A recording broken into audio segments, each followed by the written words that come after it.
But after we let those like emotions kind of settle, we do start thinking, what was the purpose of this? Because if we don't find a purpose and we don't find a lesson, then what was the point? Right. Right? Yeah. That's where people get stuck in patterns. Hello, my beautiful muses, and welcome back to this week's episode. I have a very special guest today, my fiance, Yes. CJ. And it's pre-date night, so we're recording this before we go out. We're excited to be on here again. You're like my number one guest. And so I should. And so you should be. For now. For always. Uh, And I was thinking about what topic we can sit down and talk about together. And I think this is really fitting, especially like we've gone through some stuff lately, not bad, but just challenges of life. And we've had to navigate some things. And I realized that in those challenges, we've gotten closer together with our communication, with our intimacy. And I don't know that it was necessarily easy, but it was rewarding. And so I was like, why wouldn't we talk about this today? You know, like talk about how we're able to navigate those challenges and how we can actually grow from them. Because I think it's easy to see on social media, of course, we're like this happy, beautiful couple. And I mean, everything's picture perfect, and it is. Like we portray what really is like our hearts and how we feel. That's right. But behind the doors, there's also like things that we have to be challenged with in order to grow. Like growth and great relationships don't just happen. They grow from things. And so I figured we would talk about that. Yeah. Well, you can't be human without having life happen. Yeah. So I think that's part of the challenge as people talk about even social media, like you mentioned, the idea that, well, everyone has such a perfect life. Well, no one has a perfect life. You make it perfect and you do the best you can with it, and you make decisions that make it the best possible life that you can have. But we all have life happen, right? And life, it's a series of ups and downs. Yeah. And if you don't, I think we talked about this in a former episode, and if you don't have the low, if you don't know what it's like to have something be a struggle, then can you really experience the high that is the top of the mountain peak, the happiness? Yeah. You have to go through the yin and the yang, the up and the down, to know or appreciate. If you're on one even keel and you just live this perfect life, does the person that lives a perfect life even look like they live life? Right. And is it really perfect, or are they just pretending, right? Yeah. Avoiding things, numbing things, pretending things don't exist, or their feelings aren't hurt, or whatever. I agree. That's a really good point. Because we've had those challenges, we've been able to feel closer together. And we've made it a point too to like be like, okay, wait, where's this lesson? And maybe not right away. Let me backtrack. Like when the things are happening, it doesn't feel that way, okay? I feel like, what is the lesson here?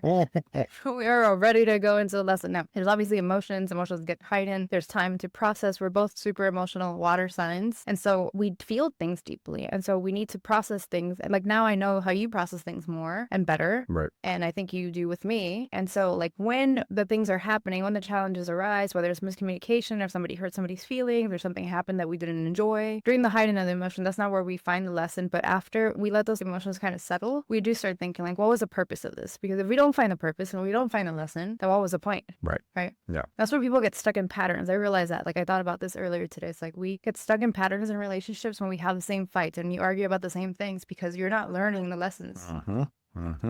And I told you this. I listened to Danny Morell and his wife's podcast, and they made a really good point. Like my biggest takeaway from that podcast was like everything you do as a couple, you're co-creating together, the good and the bad. And so we've done a pretty good job. And I'll let you talk about that too. Like when we're challenged with things, we both kind of do retrospect into ourselves, I think, and then together. I think that's pretty beautiful. I don't know. What's your take on how we handle challenges? I feel like we have decided a while ago that we want to be intentional in our relationship. Like you have to start with, this is our ground rules, and not ground rules for fighting like you set ground rules, but that you set ground rules for the relationship so that we know that we've said a long time ago, we're not going to yell and scream, that we want to be able to communicate the absolute best that we possibly can, and that we want to try to seek to maintain a softness for each other, even when we feel potentially attacked or that we don't understand what's going on. Yeah. We've probably done some other things, but those are things that pop to my head right away. So if we know that, then we know that in any situation where I feel like I'm not understanding what you're saying and you're getting upset, or like I'm getting irritated and you're not understanding what's going on with me, that we're willing at that that point to be like, all right, well, my goal is to be close to you and to understand you and for us to understand each other. And so all of a sudden, instead of, I think the normal societal human thing is to start throwing up walls and protect yourself, we instead have, through doing it, exercised that we don't do that. We don't throw up walls. We're actually saying, you know, I'm safe with you. You've taught me from doing it before that I'm safe with you, even in a moment that I feel I'm not safe. That you've shown me before that I'm safe, so I can go into that moment and communicate. And I know I've been able to give you the same. So we had to start at the beginning doing that. And now we've gotten to the point where we're truly able to tackle pretty much anything that comes our way and breathe through it and emotionally know that I'm safe with you and that you allow me to communicate and I allow you to communicate. And we're able to talk. And like, isn't that a beautiful place? Because you can't really grow unless you are able to do that. Yeah. And talk about it, right? Right. And let's go back to like the beginning, because you made a really good point saying we want to put up walls. Well, I think at different times we recognize like, okay, I feel that tension of like, I want to, I mean, for me, my like go-to before was running away, you know? I kind of want to leave. I want to run away. Like I could feel it in my body, like coming up a little bit. And I'm like, no, that's old conditioning. That's old stuff. Maybe I don't need to talk about it. I want to shut down or whatever like old conditioning walls were. And when we recognize them and choose different, right? And that's where healing comes. And I do believe a healthy relationship is created, but it also helps you heal all these parts of you where you felt like in the past that we had to like shield ourselves and protect ourselves. And so it starts with that. It's like that recognition, like, wait a minute, I want to do this. And I think it starts happening. Like, I don't even think we had like a real argument for like over a year, maybe. Like, I don't know. Most people don't, do they? I hope not, you know? I mean, we understand each other. Right. But even when we started like having little things here and there, we're like, okay, wait, I feel like this is maybe happening and I want it not shut down. And I think that happens in relationships a lot. It's like people get upset and then old conditioning and, you know, people traumas, triggers, all those things are real. And it happens in past relationships and it happens when we've been hurt in the past. Right. And is recognizing that too is like, okay, no, I don't want to go there again. Yeah. And like you said, then we exercise and then we feel good and then it's safe. Yeah. And then we talk about it. But I mean, like for your listen, I mean, anyone out there, if you want a relationship that is like that, you both have to want that, right? Yeah. So that's the tough part. Yeah. Sometimes, because if you're the adult in the relationship and you're dealing with a child, you know, the person's going to react and they're not even going to be able to connect with you or go to that. And we've all been there. I mean, we might have been the child. I've been the child before. You know, how many times do we all have to learn the differences? And sometimes we got to grow up and we got to say, you know, what I want as a relationship. And we've talked a lot about this. Yeah. What I want, what you want, and what it looks like for us to be together. Yeah. And it's this understanding place. It's not me, it's not you, it's us, right? And we approach it like we want something that's healthy. We need to be open enough to discuss things, you know, to talk, to communicate, to talk about like past stuff that might be causing this and just to be aware of it. I mean, I've found a beautiful place with you that we have been able to open up to each other in ways that I have never been able to in a relationship because there's safety, but we've cultivated the safetiness.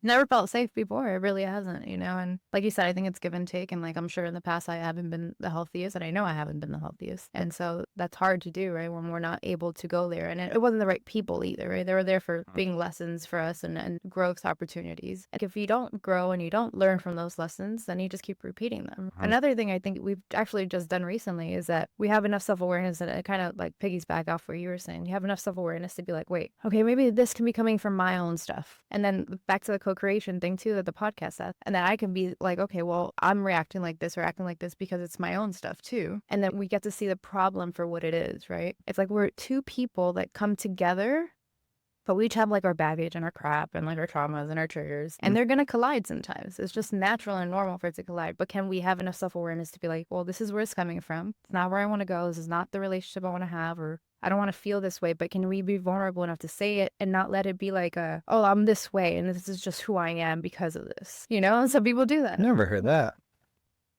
Today's well. And some people do that. And it's like, it's just who I am. All right. It's like, well, no. I think we should all be growing. Yeah. So that's a terrible thing to say. Right. We should all be developing and becoming better versions of the original of ourselves, you know? I've realized even in challenges recently with us that I didn't have a lot of boundaries or standards before in the past. And then I created like a bunch of it in my life within the last like 2.5, 3 years. I It really went wild. I had to check some boxes, folks, when I first, the beginning of this relationship. You checked all of them. There was some very intense questioning at first. But I realized that even boundaries in relationships can be flexible and should be flexible because relationships are dynamic. Of course, there's like absolute no's that we know we would never go there, like cheating and like big betrayals like that of like our hearts and our souls and like our relationship. Right. But hey, I don't want to do this, or I don't want that to happen. We create boundaries to protect ourselves and to create that bridge from you and that person. But also knowing that that person that you're with is not intentionally trying to hurt you, that's where boundaries become flexible. It's like, okay, I see that you did that. Maybe I didn't like it, or vice versa. But I could be flexible with my boundaries. It doesn't have to be like, well, I'm out of here. Boundary for me. And you can be flexible because you're willing and open to grow and see that. And I see that within myself. Like I was really rigid in a lot of things. And then I've learned that's not healthy. First of all, no one's perfect and I'm not going to be perfect. And so I need to have that flexibility within myself too. And another thing we do that's really good too is that we change behavior. TJ tells me he doesn't like something, I change it. Because you don't try to say things out of control or like, I need to impose my thoughts on you. It's like, if something bothers you when it's healthy for a relationship for me not to do, why would I not do that? And I think you do the same. We're open to those conversations. I think there's priority stuff, right? There's priority stuff in life that is who you are, who you want to be, your essence, all those things. And then there's stuff that is not high priority. Right. And quite frankly, if you find someone like I found you, that we have this amazing thing and you got two things that are important, guys, I'm the garbage guy. And she one thing I found out, she doesn't like taking out the garbage. Like, this is one of the big things. I'm like, I can be the garbage guy.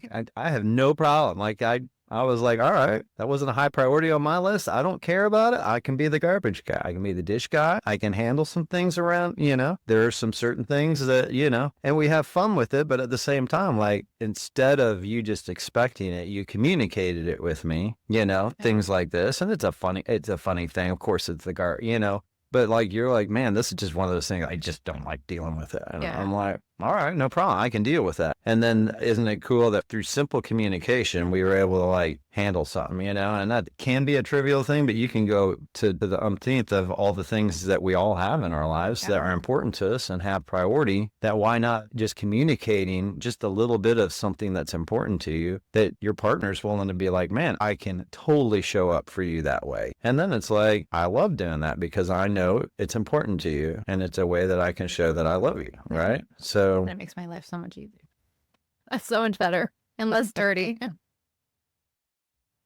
Exactly. No, that's good. I mean, I did the same kind of in a way with the groceries. TJ never said he didn't like to cook, but I took the signs of him ordering out a lot when he was single and living by himself. Lots of ordering.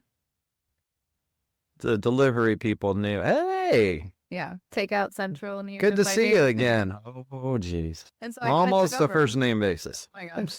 And so I took over in that sense. Yes. That's been nice too, Totally. Yeah. But yes, it's kind of complementing each other. Where are we not wanting to do things? Where do we want to do things? And it's the simple things, but those things become big things. Like you said, expectations. If I didn't say anything about the garbage and every day the garbage is full and I'm frustrated and like resentment starts building up and anger starts building up, like it's the little things that become big things eventually. Yeah. I don't let resentment build up in me. I always tell TJ whatever I'm feeling. Even the other day or yesterday, I was like, I'm feeling angry about this still. And I'm not making it mean anything. I'm just letting you know where I'm at because you're my partner and I love you and I'm not going to withdraw love from you or do any of that. I think I even used those words. I was like, just so you know where my mind's at. I'm like angry about this thing and it's my own stuff. Like I recognize it's like my own stuff. And we all have to, ladies, especially as emotional creatures, we have to recognize when things come up for us, especially if they pop up out of nowhere. It's like, where are we at? I mean, I've preached this enough. Like, where are you at menstrual cycle wise? Where are you at emotionally? Did you sleep? Have you ate? Like all these things. Do the internal check-in. And then is it really him or is it you? And then if it's like still fizzling in there and like don't let it live in you, you can communicate it without making it a big fight or a big deal or becoming manipulative or withdrawing love. A lot of us do that. Like, I'm gonna withdraw love. So he comes and like kisses on me or whatever. It's like, no, I'd rather just tell him I feel angry and I need a hug. I ask for a lot of hugs sometimes, especially right before my period. The hug week. You do. You've done a great job of being like, what do you need? Yeah. Well, but like as men, like ladies, we need that. We need communication. Like we need that. And if you try to make us figure it out and leave this breadcrumb trail of, and I've dealt with manipulation and breadcrumb trails. And at some point you just are like, this is effing crazy. I can't do this. And like we all want to be in a good situation too, at least good men out there do. And they want something that is solid. And like this is a great way for us to be able to show up because you're letting us know what's going on. And then we can show up. We can try to be that knight that you want, that guy that shows up for you. But if we don't know what's going on, it's really hard for us. Like at some point, guys get very frustrated too, just like, we all get frustrated at different times, but give us a place to go with it, as guys, we want to execute. We want to show up. I feel like you give me the chance to protect you, to support you, to show up for you because you tell me what's going on. Yeah. You communicate that, right? And you do. You do an amazing job. And I love it. But how do you do that? Yeah. But That's right. Well, I mean, for the purpose of our podcast, of being able to like, if there's easy takeaways, if someone out there, obviously they want to have a connection like what we have, and we've had to foster it, but obviously in our minds, this is what we want. Yeah. But I mean, I think a huge part of that is you being willing as the emotional stability of our relationship to be vulnerable and to show up that way and to let me in too. Yeah. And I'm sure that's a train, it takes a while probably to get to that point. Yeah. And I'm continuously like, there's times where I'm like, I should have done that better. Or I'm sorry that I didn't, I could see the side and perspective of it. So I still struggle with it. And I want every woman to know that because emotions are hard sometimes. When things are hidden and you're in the storm of the emotions, things just don't come out as perfectly as you think they should, But I have enough self-awareness to go back. And that's another thing, like repair. You mess something up, you will mess something up, I will mess something up, you'll do it in your relationship. Repair. Don't be too good to say, sorry, I should have done that better. That's part of growth. How many times have we done that? So a lot. Yeah. But in short, to answer your question, like my 4-step emotional mastery freebie that I'm giving all my muses, that is literally my process. I recognize where I'm at. I process it if I can. And at the moment, if I'm busy or something's happening, I don't put it in the back burner for too long. And I don't really communicate to you until I've done the process of recognizing, releasing, and processing. And then I can communicate because then I'm level-headed. And then I know I could see things for what they are. You remove the cloudiness from it. Emotions make things cloudy. And also as a woman, recognizing that emotions are, if you sit with them and you actually recognize them and give them that attention, they're fleeting. Like emotions come and go, and I think like sometimes women can be bipolar because we'll be hot and cold and hot and cold. And it's like, you don't have to be that way. You could be like one temperature, So there's like safety within yourself, and that it really just all starts with you. I'm creating something amazing for my muses, and it's something that is going to help so many of us just be consistently always showing up for ourselves because it starts with you. Like I can't give that to TJ if I didn't give it to myself first. I actually don't request anything from TJ. I don't give it to myself. Hey, communicate better with me, or hey, do this, but like I'm doing that with myself. There's internal talks appearing a lot sometimes. No. Expert advice, of course. It's true. It's true. I mean, who knows you better than yourself? That's right. Yep. And it's your job, almost responsibility, to understand yourself deeply so that you can love yourself and then someone else can love you. And you can open that door without the trauma and the triggers and the BS. Yep.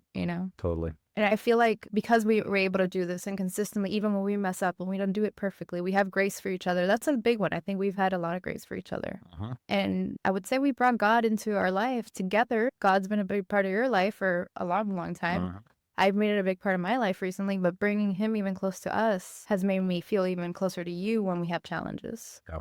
Well, I've always said it, if God's real and if he's out there and he's real, then he'll show himself to you if you're looking for him. It even says it in the Bible, like, seek me and you will find me if you search for me. Yeah. And it's true. He's showing up for us. I mean, I feel like in our relationship that we've been able to, we pray together. We seek to try to start the day with just reading just 2 chapters of the Bible. Nice and easy, nothing big. But man, it's amazing how like the fact that we pray together and that we would read that has started to totally affect our relationship more than you would think it would affect our relationship. Yeah. It's been a strong solidifier. In the Bible, it talks about God being the head, and for a man and woman to be together, that if God is involved, that there is success. And I think there's a lot of truth to that, that when we have that. And it's looking for, like, if God made us to be able to interact, and if God made man and woman and knew that we were so different, like, what is that process of us connecting and communicating and finding ultimate intimacy together? And it's not just sex. That's ultimate intimacy of heart and soul and body, you know, and us being able to relate to each other. And like, yes, to be safe enough to open up yourself to someone, open up your heart, you know, that's a big deal. And I don't hear a lot about that in the mainstream today because I don't think a lot of people are even willing to go there. Yeah. But what a beautiful place to think that you are safe enough to open up to someone. And I think that's what we're talking about, is obviously our way of how we've been able to relate to each other and open up, you know, instead of building walls to essentially tear them down. Yeah, together and being stronger because of it together. That's been really special. And also seeing things outside of us, like problems or people that are causing stress or things that happen in our lives that cause stress. Like sometimes I've seen a couple of reels that I've sent them to you. We send each other reels all day long. All the time. All the time.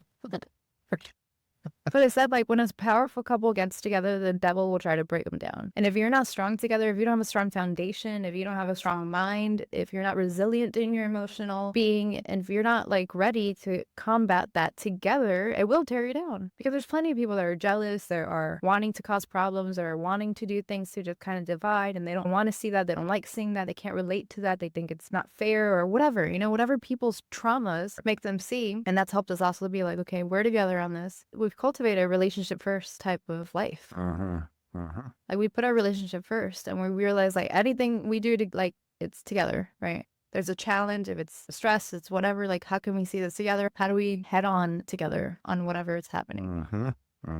Even me starting my business, that was like challenging for me. And you were like, how can I help you? How can I support you? And we did it together, even if you're not in my business, you know? That's right. Yeah. You have to do things together. You have to be willing to be like, okay, you're not alone. I'm not alone. We're together for a reason. I mean, you mentioned this the other day. You're like, people like us, it would be easier to be alone. Yeah. We're independent. I mean, ultimate independent people. Yeah. I mean, we could both sit home solo in an evening and be fine with it. We lower ourselves. Fairly introverted, you know, and that's just the way it is. But it's a decision, right? Yeah, and priority for us. And it's been a beautiful one for sure. And it's made us closer together because we've been able to see things for what they are, and like constantly shift and like move and not stay stuck in one perspective either. Sometimes it's easy for us to get stuck in a perspective, or it's not fair. Why'd you do that? Or why is this happening? And then you kind of allow the evil in, the devil in, the doubts, right? That's all the devil is like doubts and fears and people and things. And don't allow that into your life and into your relationship, especially if you hold it so sacred. That's right. Yeah.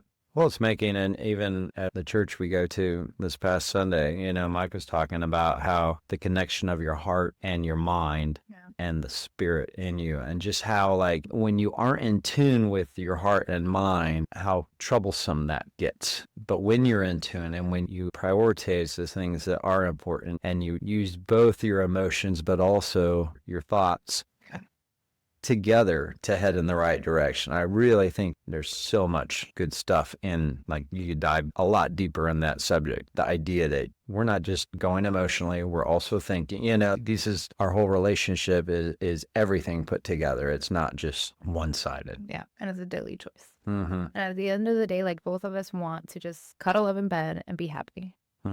And so when we think of like, okay, we're going through this, or we're frustrated for no reason, like, what's our ultimate goal here? We want to just feel close again. So how do we get there quicker? Because we don't like being at odds, or we don't like being frustrated. And it doesn't last long. I think we do a really good job at repairing things pretty quickly too. Because we have the same priority. Yeah. So. Yeah. Because you want to feel better. You know, some people feel good in the mess. Some people feel good in the trauma. They almost and the need drama. it. They need it, yeah. It feeds something. We don't know what that is because we don't like it in our lives. But yeah, it's pretty much what cultivates intimacy from challenges. And what we've learned so far, we've been together for about 2 years. So I'm sure we'll be on here plenty more talking about different things that we learn in our journey. But what we have so far, and it's been a beautiful journey. And I have to keep sharing it with you all because we're not perfect. And we want to make sure that you guys know what we've been through, where we're at, and where we're going, so that you can grow from the things that we've learned too. And hopefully our own experiences can help you in some way. You have anything left to say? I'm ready for date night, so. I'm getting hungry. And my 4-step emotional freebie that I have is going to be in the link in the bio too. And also don't forget to subscribe and like and do all the things that YouTubers are supposed to do. I'm not. You know your things. I forgot. I haven't even been doing it. I'm so new to YouTube. I just realized the other day that I could be saying, go like and subscribe. And like right here. Yeah. And share and whatever. Thank you guys. I'll see you guys next week.